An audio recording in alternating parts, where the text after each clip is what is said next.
Hey everyone, Mr. Houck here. In today's video, we're going to be looking at separable differential equations. Alright, let's go ahead and get started. So, we're going to start these notes off with a quick little warm-up. We want to consider the following initial value problem. Let's say that y prime equals e to the x, and it contains the point 0, 3. We want to determine the general solution of the given differential equation, determine the particular solution of the initial value problem, and tell what is the difference between a general and particular solution. So, our point 0, 3, our initial value, right there. There's our x value 0, y value 3. And if y prime equals e to the x power, we can write this as dy dx equals e to the x power. Now, going ahead and taking the antiderivative, we get that y equals e to the x plus c, and this is our general solution, making sure that we have our plus c.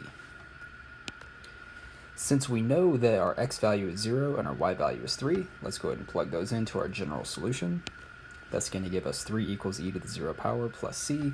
E to the 0 power is, of course, 1, so 3 equals 1 plus c, which tells us that c equals 2. And once we know that c equals 2, our particular solution is going to be y equals e to the x power, plus 2.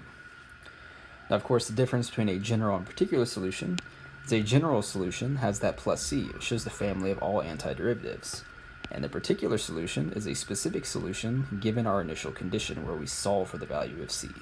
Okay, and we knew all this prior to these notes. Just a nice little warm-up. So, a differential equation of the form dy dx equals f of x times g of y is called separable. We can separate the variables by rearranging to differential form, where all y's are on one side and all x's are on the other side. So essentially, here's what's happening.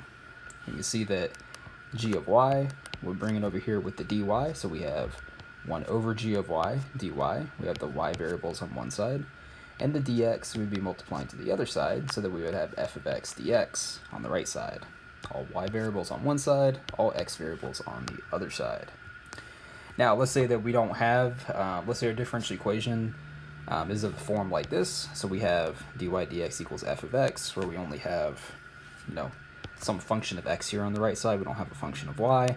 Well, we can still show it in differential form by taking dx and multiplying it over here and getting dy equals f of x dx. All right. So the rest of the notes are basically going to be a bunch of different kinds of examples. So example 1, let's solve for y using the initial conditions that y equals 1 when x equals 0. So again, doing exactly what we were just talking about right up here, doing this little maneuver, we would get that dy equals 2 plus x times 1 over y squared dx. So we're bringing the dx over here. And then we're going to take the 1 over y squared, and we're going to multiply by y squared on both sides to end up getting a y squared over here with the dy. So now we have y squared dy equals 2 plus x dx, and notice that we have y variables on one side, the x variables on the right side. Now we can go ahead and do an indefinite integral on both sides. That's what we're doing right here. Take the indefinite integral of both sides. Well, that means we're taking antiderivatives. Antiderivative of y squared is 1/3 y to the 3rd power. Antiderivative of 2 plus x is 2x plus 1/2 x squared plus c. Sorry for that little screen maneuver. So notice I only put the plus c over here on the right side. Technically we know that if we took an antiderivative right here, we'd have 1/3 y to the 3rd power plus c. But if I would have just taken this plus c, a constant, and moved it over here to this other constant, if you subtract a constant from a constant, you just get a new constant. So, excuse that. So we would just have, we only need to have the plus c on the right side, because we would be moving a constant from over here to over here, and again, constant minus a constant would just give you another constant. So there's not really anything, it's unnecessary to put a plus constant over here, okay? So this is our general solution. What we want, we were given initial conditions that when x is equal to 0, y is equal to 1. So we want to find our particular solution. So we take our general solution. Let's go ahead and replace y with 1 and x with 0. I don't want to get ahead of myself there. So we're right here. Replace the y with 1. Replace the x's with 0s. Well, of course, 1 cubed is 1, so we're just going to have a 1/3 on the left side. 2 times 0 is 0, 1/2 times 0 squared is 0, so we're just going to have that 1/3 equals c. And rewriting, we're going to get, ignore this little red bracket here, rewriting, we're going to get 1/3 y cubed equals 2x plus 1/2 x squared plus 1/3. And this is going to be our particular solution. So we've taken the plus c, which was a 1/3, just added it into the general solution. However, I want to go ahead and solve for y. So what I'm going to do is I'm going to multiply this entire particular solution by 3 to get rid of this 1/3. So that's what I'm doing here. Again, this was our particular solution. That's this piece that I'm talking about. So now we multiply everything by 3. We get y cubed equals 6x plus 3/2 x squared plus 1. And because I want to isolate for y, I'm going to take the cubed root of each side. So y equals the cubed root of 6x plus 3/2 x squared plus 1. So this is our particular solution solved for y, which is what we're going to be doing in these problems. So for your general solution, you don't necessarily need to solve your general solution for y. You can if you want to. I'm only going to be solving particular solutions for y. Okay, general solutions, I think it's fine to leave like that. So here's the steps. These are the steps we basically just went through. Solving differential equations using separation variables. Move everything y to the left, including dy, and everything x to the right, including dx. Okay, we saw examples of that, going from this step to that step. Integrate both sides with respect to each variable. Add the constant of integration plus c to the x side. Remember, we don't need to add constants to both sides because you would just combine the constants, which would just produce another constant. That's what we were talking about momentarily ago. Step 3, if you're given a point, plug in the point and solve for c. So once you find the general solution, plug in, get your particular solution, and then substitute in that value you found for c. And then lastly, solve the equation for y if the problem requires it. So we just did all those steps in that example 1. Let's do some more examples. All right, example 2, solve for y using the initial conditions that y equals 1 when x equals 1. So first thing I'm going to do, we have dy dx equals xy quantity squared. I'm just going to go ahead and rewrite that as dy dx equals x squared y squared. And I'm doing this just so I can move the variables around. So if I take my y squared, multiply by 1 over y squared on both sides, we can see these will cancel. And I'm going to get 1 over y squared dy equals x squared dx. So I'm also taking the dx, multiplying it to the other side. So all y variables on the left, all x variables on the right side. Now this is where we can go ahead and integrate both sides. Also notice that I'm taking the 1 over y squared and rewriting as y to the negative second power. So I can use power rule or, power rule for antiderivatives. So integrate y to the negative second power. You're going to get y to the negative y to the negative first power, which is negative 1 over y. If you integrate x squared, you're going to get 1/3 x to the third power. Then don't forget your plus c. So here's our general solution. Now, we know that y equals 1 when x equals 1. So we're taking our general solution, plugging in a 1 here and a 1 here. That's what I have right there. This is going to give us that negative 1 equals 1/3 plus c. And if you subtract the 1/3 from both sides, you get that c is going to equal negative 4/3. So there's our c value. Let's go ahead and plug that into our general solution. We get negative 1 over y, so I'm looking at this part that I have here in blue. We get negative 1 over y equals 1/3 x to the third power minus 4/3. And now we want to solve for y. So I'm multiplying both sides by y. This is going to give us negative 1 equals 1/3 x cubed minus 4/3 times y. And then I can divide this piece, this factor, and we get y equals negative 1 over 1/3 x to the third power minus 4/3. You can leave this as your answer technically if you want to. It looks a little sloppy. So what I did here is I multiplied both the top and bottom by 3, because that's what our common denominator here is in the denominator. And this just cleans it up a little bit. We can see, negative 1 times 3 gives us the negative 3 in the numerator. And then distributing the 3 to both of these pieces is going to get us x cubed minus 4. So this is just a better looking version of this solution. All right, example 3. The acceleration of a body moving along a coordinate line can be modeled by the function a of t equals cosine t. Find the velocity and position functions if v of 0 equals negative 1 and if s of 0 equals 1. Of course, we're talking about acceleration, velocity, position. And we want to find the velocity and position functions. So it's looking like we're going to be doing this process, this whole process here. We're going to be doing it twice, once for velocity, once for position. So let's do it for velocity first. So if acceleration equals cosine of t, we know that acceleration is dv dt. So dv dt, or the derivative of velocity with respect to time, equals cosine of t. Right? Other things we know, let's just go ahead and take note of our initial values. S of 0 equals 1 means the point 0, 1 when we're talking about position. V of 0 equals negative 1 means the point 0, negative 1 when we're talking about the velocity. We'll be making use of those points. So back to right here. Now we're sitting here with our differential equation, dv dt equals cosine of t. Let's go ahead and write it in differential form. So I'm going to take my dt, move it over here so that we have all the t variables on one side. We have all our v variables on the left side. And we're going to integrate. So the integral of dv, well, just imagine that's just like a 1 dv. Well, the integral of the constant 1, which would be whatever variable that is, it would be v. Then the integral of cosine of t, so we're thinking antiderivatives here. Antiderivative of cosine is sine of t, and then we don't forget our plus c.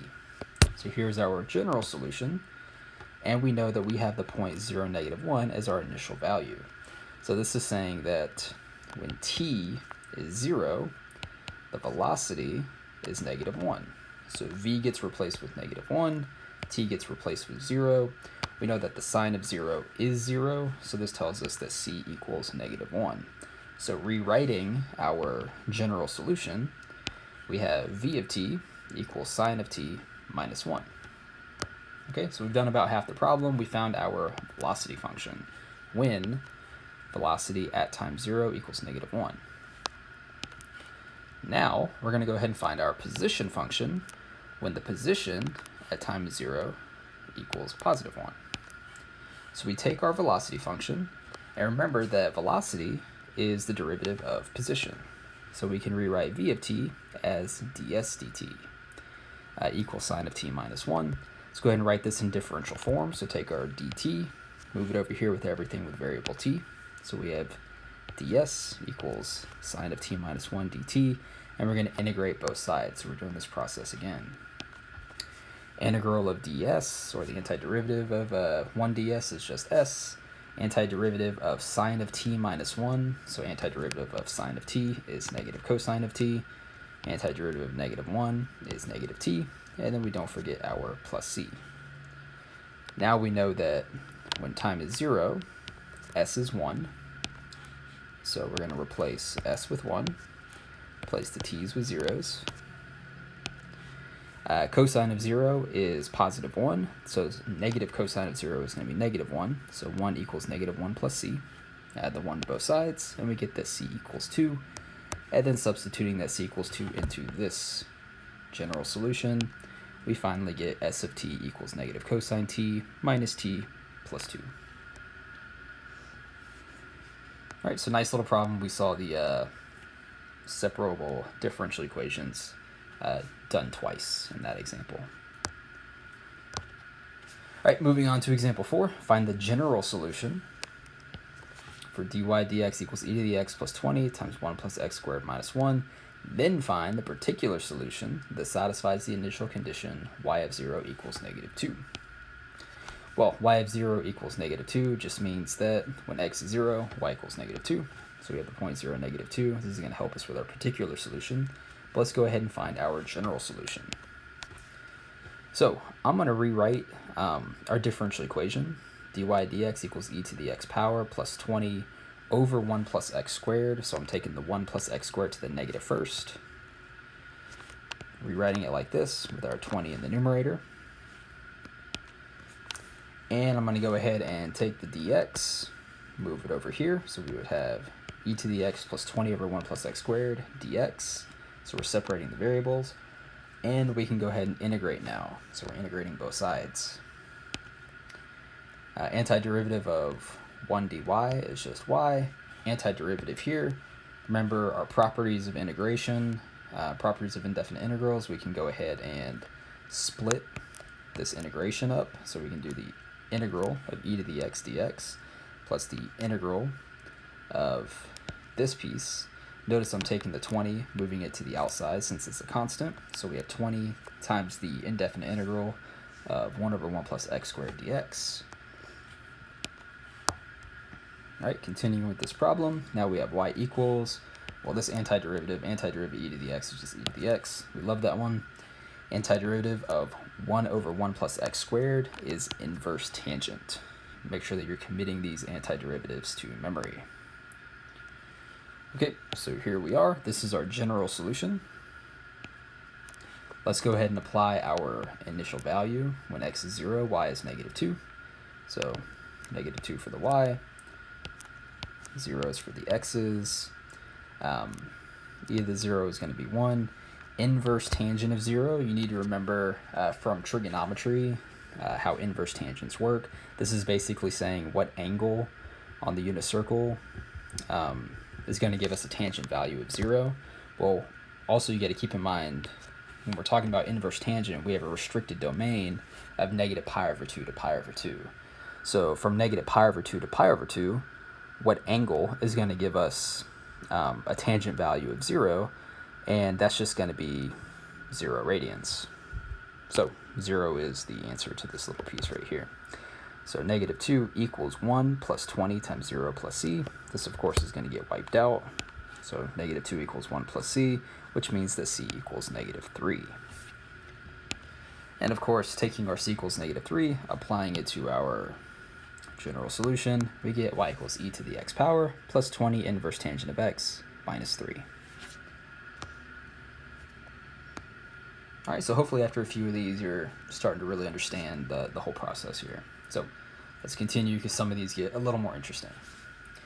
Example 5, find the general solution for dy dx equals 3y, then find the particular solution that satisfies the initial condition, y of 0 equals 1.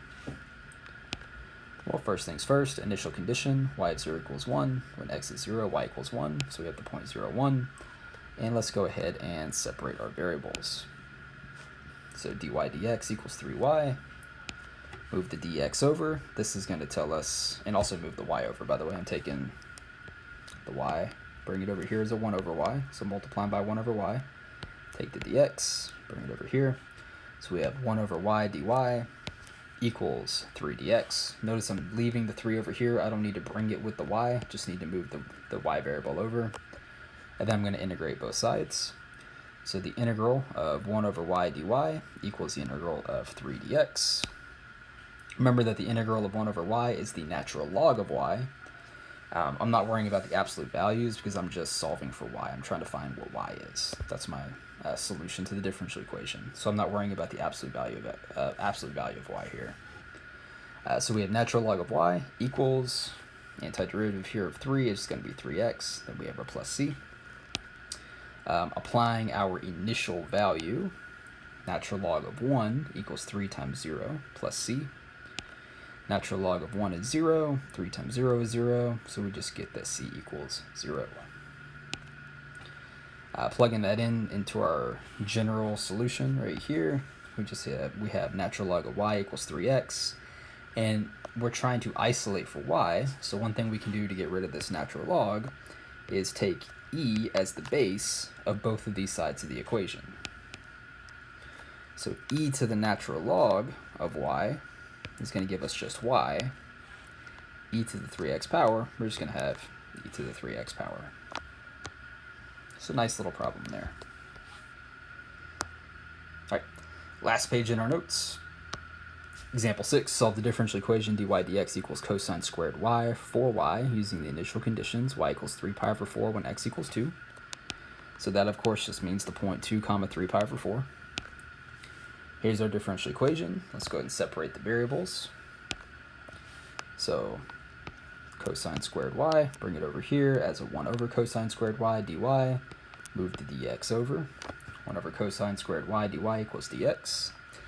And let's go ahead and use some properties from trigonometry. I know that 1 over cosine is secant, so 1 over cosine squared is going to be secant squared. And then we can integrate both sides. So doing that, and the reason we're doing this is because we know a nice little antiderivative. We know the antiderivative of secant squared is going to be tangent. So tangent of y equals, and the antiderivative of 1 dx is going to be x, and we have our plus c. So tangent of y equals x plus c. Let's plug in our initial values. So we have the y is 3 pi over 4, x is 2. Tangent of 3 pi over 4, again, always make sure that you have your unit circle memorized or know how to recreate the unit circle from scratch. Tangent of 3 pi over 4 is going to be -1. -1 equals 2 plus c, which means that c equals -3. And plugging c equals -3 into our general solution right here, we get tangent of y equals x minus 3. And to isolate for y, to get our particular solution, we would take the inverse tangent of both sides. So that'll have us getting y equals inverse tangent of x minus 3. All right. Now, sometimes we're going to need to be a bit more clever about how we rewrite the differential equation in a way that allows us to separate the variables. So, example 7. Again, solve for y using the initial conditions that y equals 0 when x equals 2.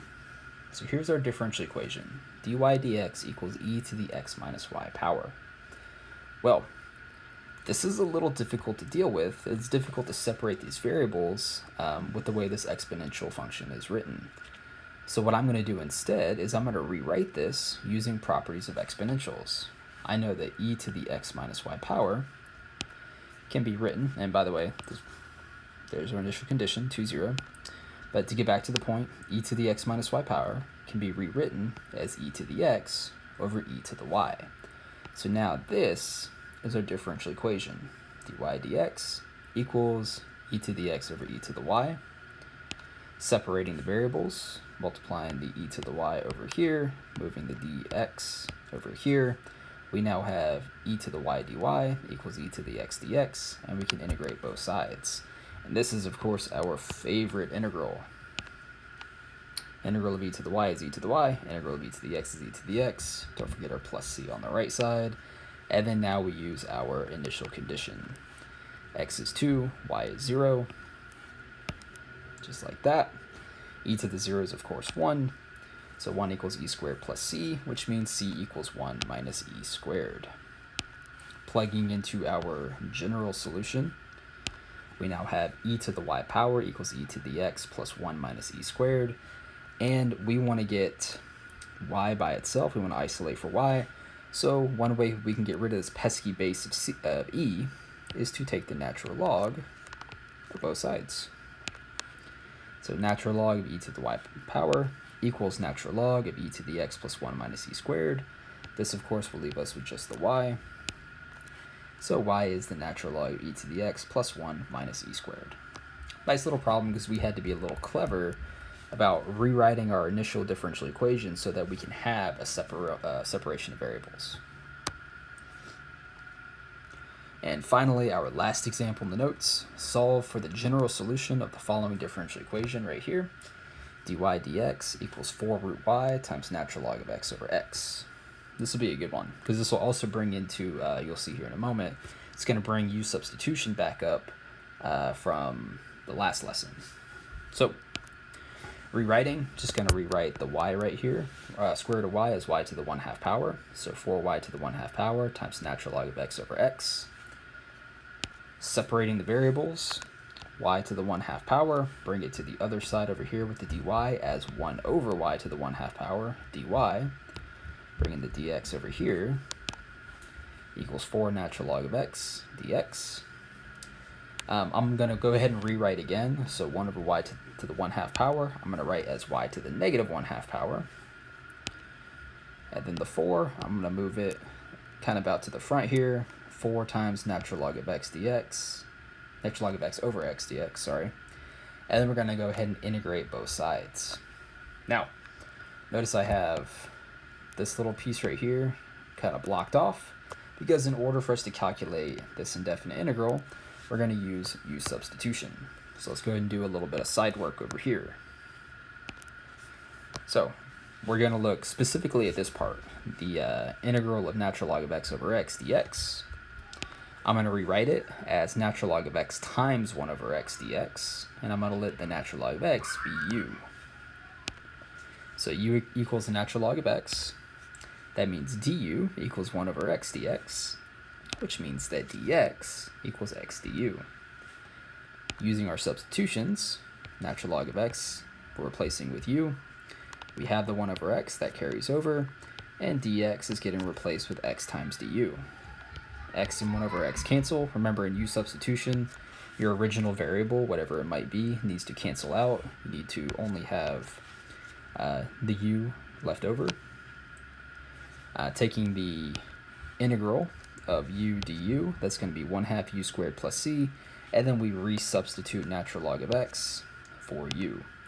So we have 1/2 natural log of x squared, that should be a squared right there, it's a typo. That should be natural log of x squared. So make sure you have that in your notes. All right, so going back over here, now that we know we had a little side work for this piece done, go ahead and take the integral of this side.